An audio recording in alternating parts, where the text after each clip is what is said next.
വിക്കിയുടെ അവസ്ഥ കൊണ്ട് എനിക്ക് സഹിക്കാൻ പറ്റുന്നില്ല. പ്ലീസ് കരയാതിരിക്കുക. അയ്യോ എന്റെ വിക്കി. ഇവരെന്താ ഇങ്ങനെ വിചിത്രമായിട്ട് പെരുമാറുന്നത്? കാണുമ്പോ എന്തോ ഒരു അബ്നോർമൽ ആയിട്ട് തോന്നുന്നു.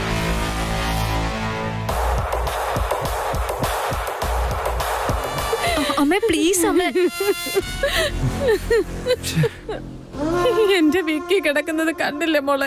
വിക്കി നാളെ ഓക്കെ ആവും, എന്നെ വിശ്വസിക്കമ്മേ. നാളത്തെ കാര്യമല്ല വേദാന്ത്, അവന്റെ ഇന്നത്തെ അവസ്ഥ നോക്കി, അതല്ലേ പ്രധാനം.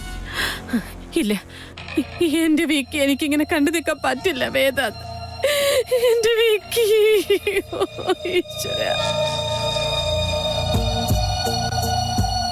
അമ്മ പ്ലീസ് അമ്മേ, സമാധാനായിട്ടിരിക്കേ, എല്ലാം ശരിയായിക്കോളും. നിങ്ങള് ഡോക്ടറോട് സംസാരിച്ചിരുന്നോ? എന്തെങ്കിലും വേഗം ചെയ്യണം വേദാന്ത്. പൈസ ഒന്നൊരു പ്രശ്നമല്ല. സംസാരിച്ചതാ അമ്മേ. എക്സ്ക്യൂസ് മീ, എന്തിനെങ്ങനെ ബഹളം ഉണ്ടാക്കുന്നേ? ഇത് മറ്റു പേഷ്യൻസിന് ബുദ്ധിമുട്ടുണ്ടാവില്ലേ? അത് മാത്രമല്ല, നിങ്ങൾ ICUവിന്റെ ഫ്രണ്ടില്ല. പ്ലീസ് അമ്മേ. ഡോക്ടർ, ഞാൻ സുഹാസിനി മേനോനാണ്.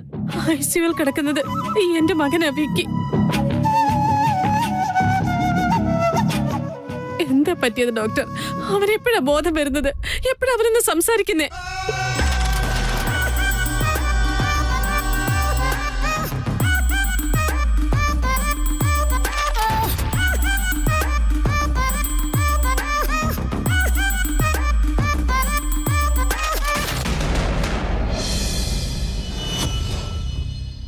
അച്ഛാ, ചേട്ടന് വേറെ പ്രശ്നമൊന്നുമില്ലല്ലോ?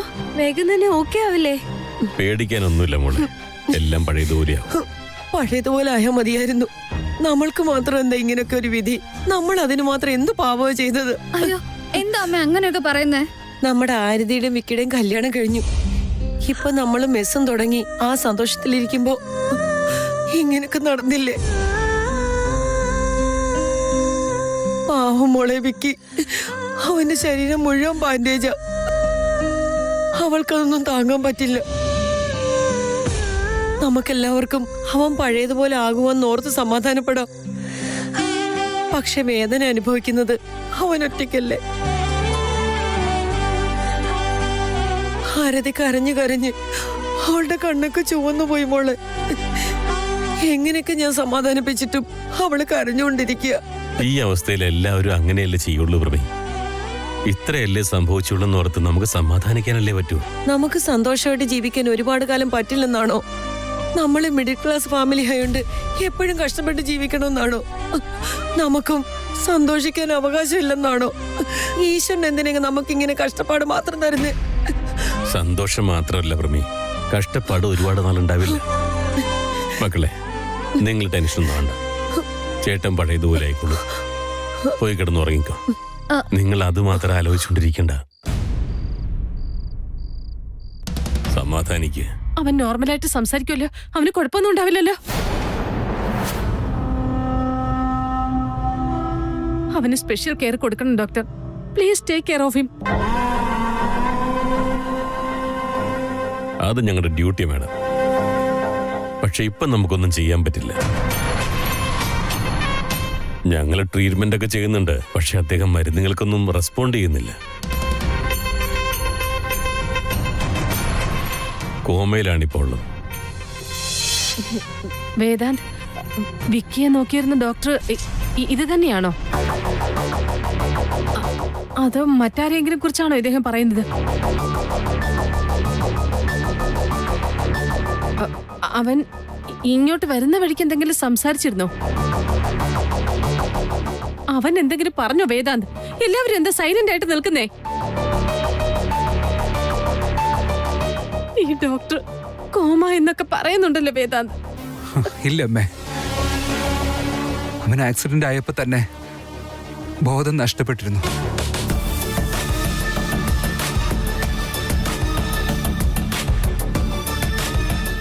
ഞാൻ സംസാരിച്ചത് പോലും അവൻ അറിഞ്ഞിട്ടില്ല. എനിക്കും അതായിരുന്നു ടെൻഷൻ. പക്ഷെ ഇപ്പൊ അങ്ങനെയല്ല. അവൻ സുഖമായിട്ട് വരും.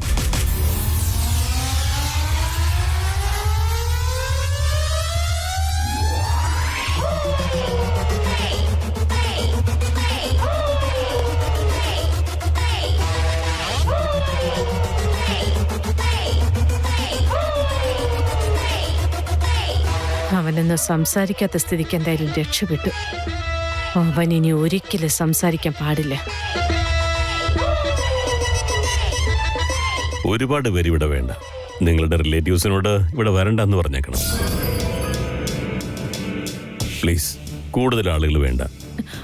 അതൊക്കെ ഞാൻ നോക്കിക്കൊള്ളാം ഡോക്ടർ. പക്ഷെ ഞങ്ങളുടെ വിക്കിക്ക് ബോധം വരുമോ? അവൻ എന്തെങ്കിലും സംസാരിക്കോ ഡോക്ടർ?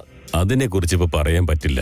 വിക്കിയുടെ തലയ്ക്ക് സാരമായ പരിക്കുണ്ട്. വിക്കിക്ക് ബോധം വരാനും സംസാരിക്കാനും കുറച്ച് ദിവസമൊക്കെ എടുക്കും. ദയവ് ചെയ്ത് എന്റെ ഡ്യൂട്ടി ചെയ്യാൻ എന്നെ അനുവദിക്കണം പ്ലീസ്.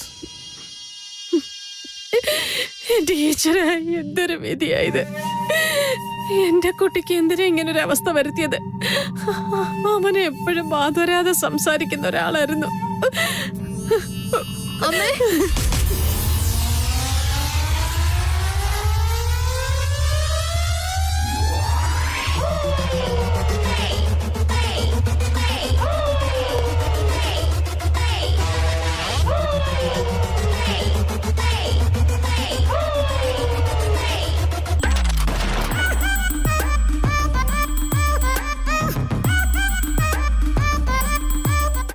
അവൻ അങ്ങോട്ട് വന്നില്ല അച്ഛാ. അവനോ? അതാരാ? ധ്രുവ വന്നില്ലേന്ന്.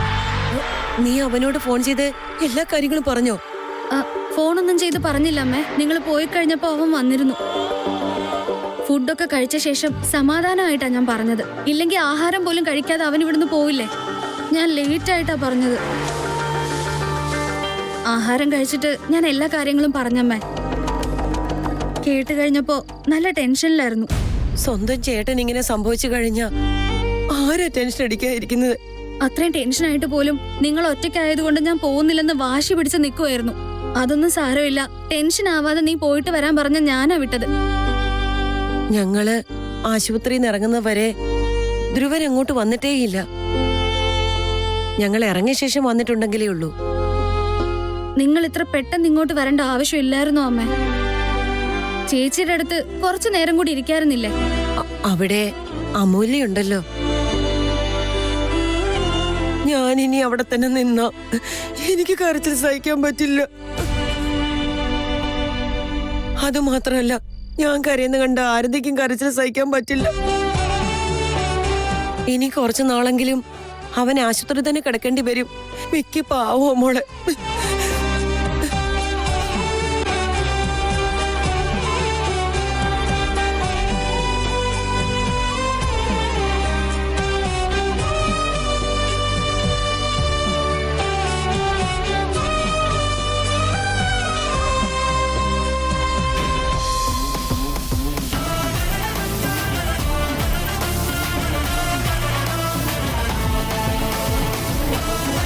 വിക്രാന്തിനെ എവിടെ അഡ്മിറ്റ് ചെയ്തിരിക്കുന്നത്?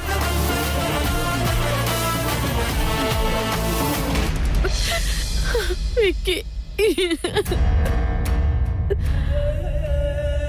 വിക്കി, വിക്കി.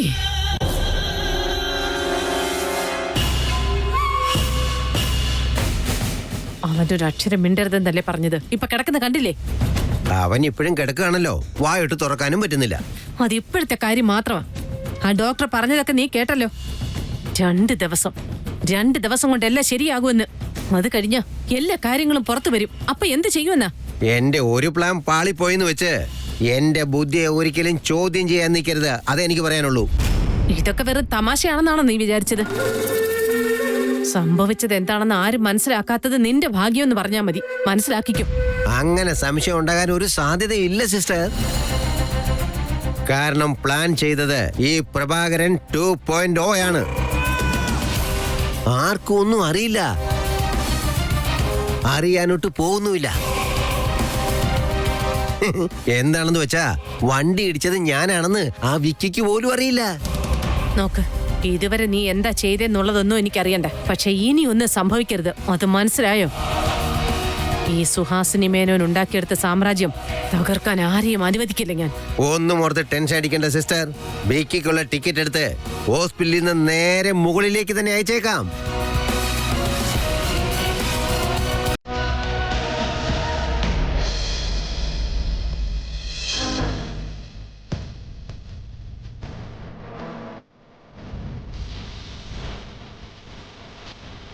വിക്കി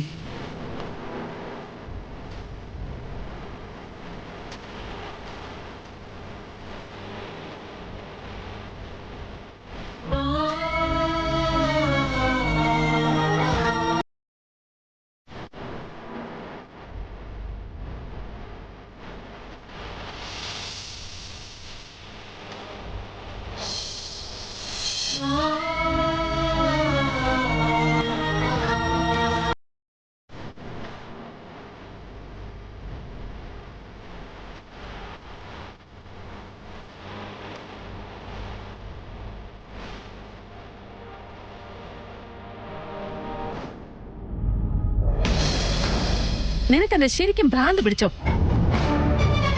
വേദാന്തി ഇവിടെ തന്നെയുണ്ട്, ഇനിയും ഉണ്ടാവും. അവനുള്ളിടത്തോളം നിനക്ക് വിക്കി ഒന്നും ചെയ്യാൻ പറ്റില്ല. അത് മാത്രമല്ല, ആ നാശം പിടിച്ച പിള്ളേരെല്ലാം ഇവിടെ വന്ന് വായും പൊളിച്ച് നിപ്പുണ്ട്. അല്ലെങ്കിൽ തന്നെ മറ്റുള്ളവരുടെ കാര്യത്തിൽ അവർക്ക് കൂടുതൽ ഇൻട്രസ്റ്റ്. എന്ത് കിട്ടുമെന്ന് നോക്കി കണ്ണു മിഴിച്ചിരിക്കും അവര്. അതും ശരിയാണ്. അവരെല്ലാം ഉള്ളപ്പോ ഒന്നും ചെയ്യാൻ സാധിക്കില്ല. എന്ന് വെച്ച് നമ്മുടെ മുമ്പിൽ ഒരുപാട് സമയവും ഇല്ല. ഇനി എന്തെങ്കിലും ചെയ്യുന്നുണ്ടെങ്കിൽ അത് വിക്കിക്ക് ബോധം വരുന്നതിന് മുമ്പ് തന്നെ ചെയ്യണം. എന്ന് വെച്ച് ഇന്ന് രാത്രി ചേച്ചി എന്തെങ്കിലും പറഞ്ഞ് ഇവരെ എല്ലാം വീട്ടിലേക്ക് അയക്കണം. എന്താ എങ്ങനെയാണെന്നൊന്നും എനിക്കറിയേണ്ട കാര്യമില്ല. അത് ചേച്ചിയുടെ ഉത്തരവാദിത്വമാണ്. അങ്ങനെ ചെയ്തു കഴിഞ്ഞാൽ ഇവരെല്ലാം നാളെ രാവിലെ ഇവിടേക്ക് വരുന്നതിന് മുൻപ് വിക്കിയെ ഞാൻ മോർച്ചറിയിൽ എത്തിച്ചിരിക്കും.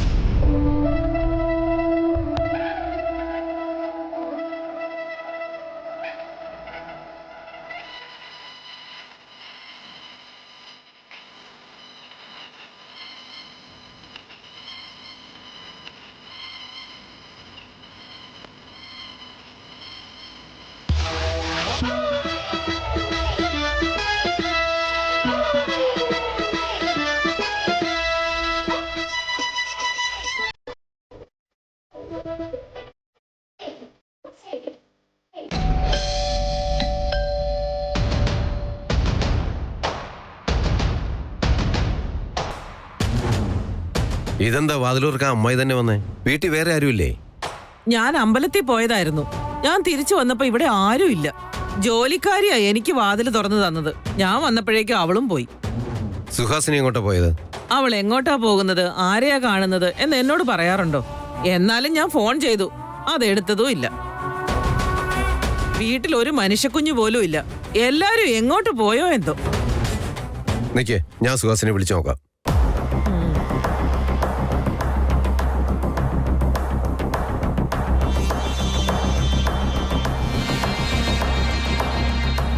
എന്റെ കോളും അവൾ എടുക്കുന്നില്ല. എങ്കിൽ വിക്കിയെ വിളിച്ചു നോക്കാം.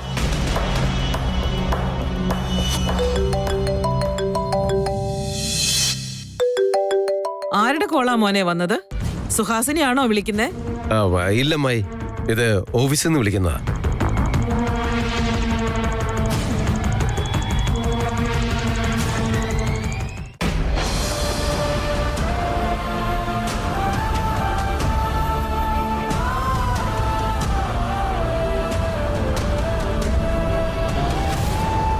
വിക്കിയെ ഇങ്ങനെ കാണാൻ പറ്റുന്നില്ല ചേട്ടാ.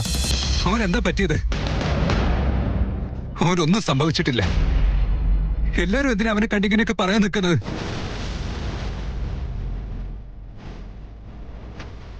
അവൻ എന്റെ അനിയനാ. അവനൊന്നും സംഭവിക്കാൻ ഞാൻ സമ്മതിക്കില്ല. ചേട്ടാ പ്ലീസ് ചേട്ടാ, ഇമോഷൻ ഒന്നും ആവണ്ട. ചേട്ടൻ തന്നെ ഹെൽപ്ലെസ് ആവണെങ്കിൽ ഞങ്ങളുടെ അവസ്ഥ ഒന്ന് ആലോചിച്ച് നോക്ക്.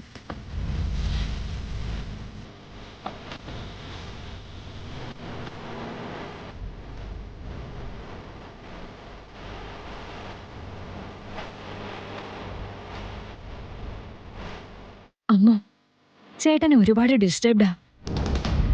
ഒന്നും സംഭവിക്കാത്ത പോലെ ആക്ട് ചെയ്തുകൊണ്ടിരിക്കുക. പക്ഷേ നമ്മളെല്ലാവരെക്കാൾ കൂടുതൽ അവനാ വിഷമിച്ചുകൊണ്ടിരിക്കുന്നത്. പാവം എടുത്തി, അവന് വിഷമം പുറത്ത് കാണിക്കാനും പറ്റുന്നില്ല, കടിച്ചു പിടിച്ച് നിൽക്കാനും പറ്റുന്നില്ല.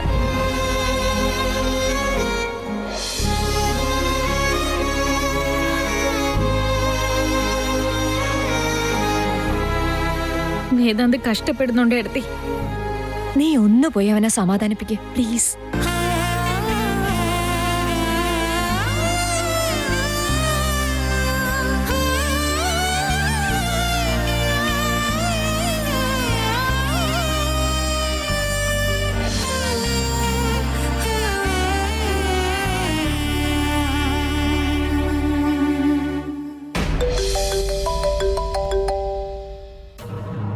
ഹലോ, ഞാനാ അവൻ. എന്താന്ന് പറയ്. ഇനി എന്തെങ്കിലും പറയാനുണ്ടെന്ന് തോന്നുന്നുണ്ടോ? നിങ്ങൾ വിളിച്ചതെന്തിനാണ്? എന്നെ കളിപ്പിക്കാന്ന് വിചാരിച്ചോ? ഞാൻ ആരാണെന്നും എനിക്ക് എന്തൊക്കെ ചെയ്യാമെന്ന് അറിഞ്ഞിട്ടും കളിപ്പിക്കാന്ന് വിചാരിച്ചല്ലേ? അതിനിപ്പോ ഞാൻ എന്ത് ചെയ്തെന്നാ? നിങ്ങൾ വീണ്ടും വീണ്ടും എന്നെ വിളിച്ചിങ്ങനെ ബുദ്ധിമുട്ടിക്കരുത്. ബുദ്ധിമുട്ടോ? ഇത്രയധികം ബുദ്ധിമുട്ടിച്ചിട്ട് നിങ്ങൾ പഠിക്കുന്നില്ലല്ലോ. ഞാൻ ഇങ്ങനെ വിളിച്ച് ബുദ്ധിമുട്ടിക്കുന്നത് സത്യം പുറത്തറിയാതിരിക്കാൻ വേണ്ടിയാ. എന്താ മറന്നുപോയോ? നിങ്ങളുടെ കാശ് കൊണ്ടുവരാൻ പറഞ്ഞപ്പോ മകനെ ഇങ്ങോട്ട് അയച്ചു അല്ലേ?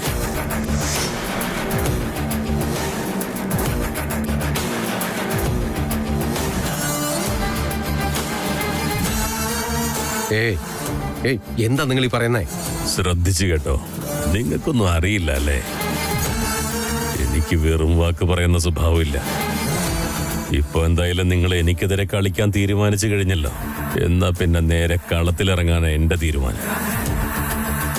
എന്റെ കയ്യിലുള്ള തെളിവുകള് എത്ര വില പിടിച്ചതാണെന്ന് അറിയാമല്ലോ. അതുപോലെ ഞാൻ ആർക്കും സെക്കൻഡ് ചാൻസ് കൊടുക്കാൻ പോകുന്നില്ല. നിങ്ങൾക്കെതിരെ എനിക്ക് എന്തൊക്കെ ചെയ്യാൻ കഴിയുമെന്ന് വെറുതെ ടെസ്റ്റ് ചെയ്ത് സമയം കളയണ്ട. അത് മനസ്സിലാക്കി വരുമ്പോഴേക്കും നിങ്ങളുടെ ജീവിതത്തിന്റെ ടൈം കഴിയും. ഹലോ ഹലോ, ഇയാളെപ്പോഴാ എന്നെ വിളിച്ചത്? മകൻ വന്നു എന്നല്ലേ പറഞ്ഞത്? ഇതിന്റെയൊക്കെ അർത്ഥം എന്താ? ഞാനില്ലാത്ത സമയത്ത് ഇവന്റെ കോള് വേദാന്ത വിക്കോ മറ്റോ അറ്റൻഡ് ചെയ്ത് കാണും. അതോ ഇയാൾ തന്നെ അവരെ വിളിച്ചു കാണൂ?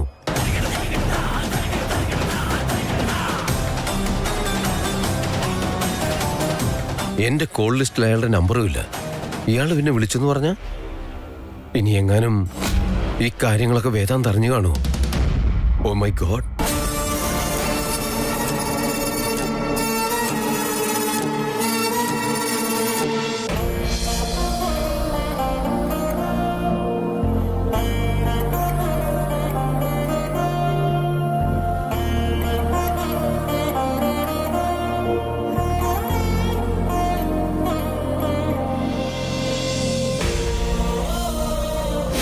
നീ എന്തിനാ ഇവിടെ വന്നിരിക്കുന്നേ? ആരതിയുടെ അടുത്ത് പോയിരിക്കേ. She needs you. അതേ സപ്പോർട്ട് നിനക്ക് ആവശ്യമുണ്ടെന്ന് എനിക്കറിയാം. നിന്നെ ഞാൻ ഈ അവസ്ഥയിൽ ഒരിക്കലും കണ്ടിട്ടില്ലെന്ന് നിനക്ക് അറിയുന്ന കാര്യമല്ലേ. ആദ്യമൊക്കെ നീ ഒരു ഫീലിങ്സും ഇല്ലാത്ത റോബോട്ടാണെന്നാണ് ഞാൻ വിചാരിച്ചത്. പക്ഷെ പതുക്കെ നിന്നെക്കുറിച്ചുള്ള എൻ്റെ ഒപ്പീനിയൻ തന്നെ മാറി. നീ എന്താണെന്ന് എനിക്ക് മനസ്സിലായി. എന്നിട്ടും എനിക്ക് മുഴുവനായിട്ട് മനസ്സിലാക്കാൻ പറ്റിയിട്ടില്ല. എന്താണെന്നറിയോ? ആർക്കെങ്കിലും അവരുടെ ഫാമിലിയെ ഇത്രയ്ക്കും കെയർ ചെയ്ത് ഇങ്ങനെ മുന്നോട്ട് കൊണ്ടുപോകാൻ കഴിയുമെന്നുള്ളത് നിന്നെ കണ്ടതിന് ശേഷം എനിക്ക് മനസ്സിലായത്. എനിക്ക് എന്റെ ഫാമിലിയാണ് എല്ലാം. പക്ഷെ എനിക്ക് നിന്നെ പോലെ ആവാൻ പറ്റില്ല വേദ. നിന്റെ സ്നേഹം മറ്റൊരു തലത്തിലാണ്. പക്ഷെ നിന്നെ ഈ അവസ്ഥയിൽ ഇവിടെ വെച്ച് കാണുമ്പോ എന്തു പറഞ്ഞ സമാധാനിപ്പിക്കണ്ടേന്ന് സത്യമായിട്ട് എനിക്കറിയില്ല വേദാന്ത്. അമൂല്യ, അത് അവിടെ നമ്മുടെ വിക്രാന്ത്.